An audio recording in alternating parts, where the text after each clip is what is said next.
নতুন phone setup করুন নিজেই। ১. প্রথমে প্রস্তুতি নিন। নতুন ফোন সেটআপের আগে কিছু কাজ ঠিক করে রাখুন, এতে পরে ঝামেলা হবে না। প্রথমে ফোনটি পুরোপুরি চার্জ দিন, যাতে সেটআপের সময় ব্যাটারি শেষ না হয়। যদি পুরনো ফোন থাকে তাহলে তার ব্যাকআপ আগে নিয়ে নিন।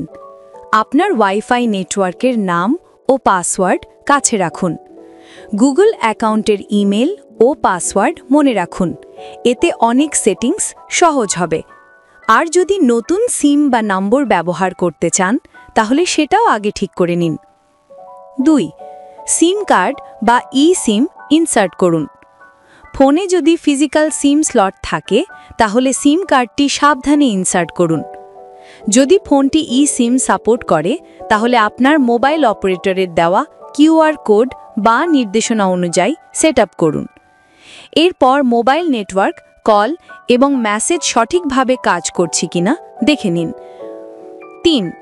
ফোন চালু করুন এবং প্রাথমিক সেটিংস ঠিক করুন। পাওয়ার বাটন চাপ দিয়ে ফোন চালু করুন। প্রথম স্ক্রিনে ভাষা নির্বাচন করুন, চাইলে বাংলা বেছে নিতে পারেন। তারপর আপনার দেশ বা অঞ্চল নির্বাচন করুন। এরপর ওয়াইফাই নেটওয়ার্কে সংযোগ দিন, যাতে ফোন ইন্টারনেটে যুক্ত হতে পারে। ৪. পুরনো ফোন থেকে ডেটা ট্রান্সফার করুন।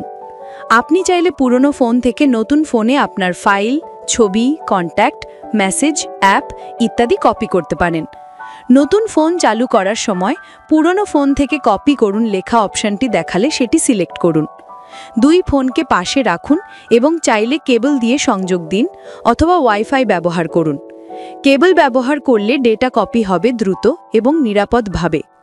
গুগল অ্যাকাউন্টে ব্যাকআপ থাকলে সেটি দিয়েও পুরনো ডেটা পুনরুদ্ধার করতে পারবেন। ৫. নিরাপত্তা সেটিংস ঠিক করুন। নতুন ফোনে প্রথমেই স্ক্রিন লক সেট করুন। আপনি প্যাটার্ন, পিন, পাসওয়ার্ড বা ফিঙ্গারপ্রিন্ট যেটা পছন্দ করেন সেটি বেছে নিন। যদি ফোনে ফেস আনলক থাকে সেটিও সক্রিয় করুন। ফাইন্ড মাই ডিভাইস বা ফাইন্ড মাই ফোন ফিচার চালু রাখুন, যাতে ফোন হারালে সহজে খুঁজে পাওয়া যায়। গুগল অ্যাকাউন্টের রিকভারি ইমেল ও ফোন নম্বর ঠিক আছে কিনা সেটাও যাচাই করে নিন। ৬. সফটওয়্যার আপডেট ও অ্যাপ ইনস্টল করুন। ফোন চালু হওয়ার পর প্রথমেই সফটওয়্যার আপডেট চেক করুন। নতুন ভার্সন পাওয়া গেলে সেটি ইনস্টল করুন, এতে ফোনের নিরাপত্তা ও পারফরমেন্স ভালো থাকবে। তারপর প্লে স্টোরে গিয়ে আপনার প্রয়োজনীয় অ্যাপগুলো ইনস্টল করুন। পুরনো ফোনের অপ্রয়োজনীয় অ্যাপ নতুন ফোনে ইনস্টল না করাই ভালো, এতে ফোন থাকবে দ্রুত ও হালকা। ৭. অ্যাকাউন্ট ও সিঙ্ক সেট করুন। গুগল অ্যাকাউন্টে লগ ইন করুন, এতে কন্ট্যাক্ট, মেল, ক্যালেন্ডার সবকিছু স্বয়ংক্রিয়ভাবে সিঙ্ক হয়ে যাবে। আপনার সোশ্যাল মিডিয়া অ্যাপ যেমন ফেসবুক, ইনস্টাগ্রাম বা হোয়াটসঅ্যাপে লগ ইন করুন। সিঙ্ক সেটিংস দেখে নিন যাতে সব তথ্য আপডেট থাকে। ৮. হোম স্ক্রিন সাজিয়ে নিন। হোম স্ক্রিনে যেসব অ্যাপ বেশি ব্যবহার করেন সেগুলো সামনে রাখুন। অপ্রয়োজনীয় অ্যাপগুলো পেছনে সরিয়ে দিন বা আনইনস্টল করুন। নোটিফিকেশন বেশি এলে সেটিংসে গিয়ে কাস্টমাইজ করুন। ফোনের থিম, ওয়ালপেপার বা আইকন প্যাক নিজের পছন্দ অনুযায়ী পরিবর্তন করুন, এতে ফোন আরও সুন্দর দেখাবে। ৯. ব্যাকআপ ও সাবধানতা বজায় রাখুন। নতুন ফোন সেটআপের পর নিয়মিত ব্যাকআপ নেওয়ার অভ্যাস করুন। গুগল ফটোজ, ড্রাইভ বা অন্য কোনো ক্লাউড সার্ভিসে ব্যাকআপ রাখুন। ফোনে গুরুত্বপূর্ণ তথ্য সংরক্ষণ করলে সেগুলো সুরক্ষিত রাখুন এবং পাসওয়ার্ড অন্য কাউকে দেবেন না।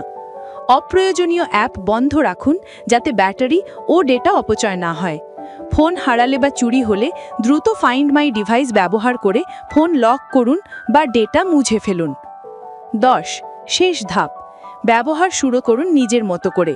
সব সেটিং শেষ হলে ধীরে ধীরে ফোন ব্যবহার শুরু করুন। প্রয়োজনে ইউজার ম্যানুয়াল বা অনলাইন গাইড পড়ে নিন। যদি কোনো সমস্যা দেখা দেয়, যেমন সিম কাজ না করা বা নেটওয়ার্ক না আসা, তাহলে মোবাইল অপারেটর বা ফোন কোম্পানির কাস্টমার সার্ভিসে যোগাযোগ করুন। এইভাবেই আপনি সম্পূর্ণভাবে নিজে নিজে ধাপে ধাপে নতুন ফোন সেটআপ করতে পারবেন সহজেই। কোনো দোকানে না গিয়েও ঘরে বসেই একদম পেশাদারের মতো ফোনটি প্রস্তুত করে নিতে পারবেন নিজের হাতে।